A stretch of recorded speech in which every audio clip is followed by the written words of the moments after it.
বিশেষ করে সৌদি আরবের যে রাস্তাগুলা এগুলো দেখতে আমার অনেক ভালো লাগে। মানে এত সুন্দর করা, যা বলার বাইরে। মনে করেন যে কোনো ময়লা আবর্জনা এগুলো কিছু থাকে না, একদম পরিষ্কার। আপনি চাইলে রাস্তার উপরে ভাত ডাইরেক্ট খাইতে পারবেন, এত পরিষ্কার। দেখার মতো জায়গা।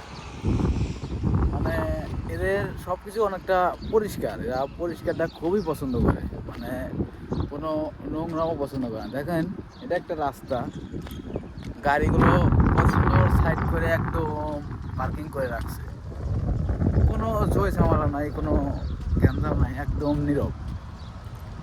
মনে করেন যে আপনার চোখ যতদূর যাবে এত দূরই মনে করেন যে গাড়ি পার্কিং করা আছে। আপনার এখানে কেউ কারো গাড়ির সাথে লাগানো নাই। মানে যার যার নিয়মের মধ্যে সেই আছে।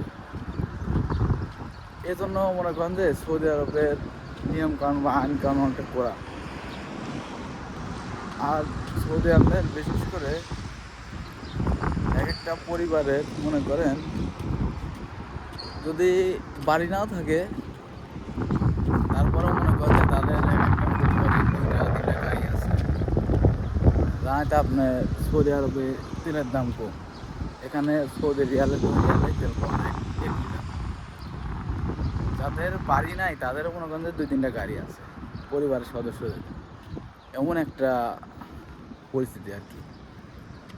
তো এখানে চোখ যত দূর যাবে তত দূর আপনি গাড়ি দেখবেন, রাস্তায় নামলে খালি গাড়ি দেখবেন। আর মনে করেন যে সব কিছু মনে করেন যে শৃঙ্খলার মধ্যে থাকে। এরকম সেরকম করে এই জায়গা ওই জায়গায় ফেলে রাখবে এরকম থাকে না। সব কিছু শৃঙ্খলার মধ্যে থাকে। আর বিশেষ করে সৌদির আইন মনে করেন যে অনেকটা কড়া।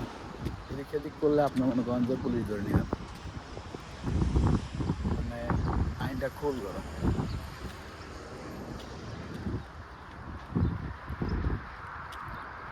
তো যতটুকু ঘুরলাম আসলে অনেকটা ভালো লাগবে।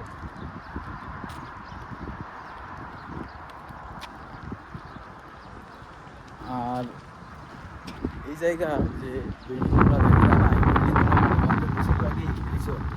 এখানে যারা ঘুরতে আসে মনে করেন যে সব বিল্ডিংয়ে অনেকে ভাড়া থাকে, বা এখানে যারা কাজ করে তারা বেশিরভাগই এখানে এইসব বিল্ডিংয়ে মনে করেন যে ভাড়া থাকে।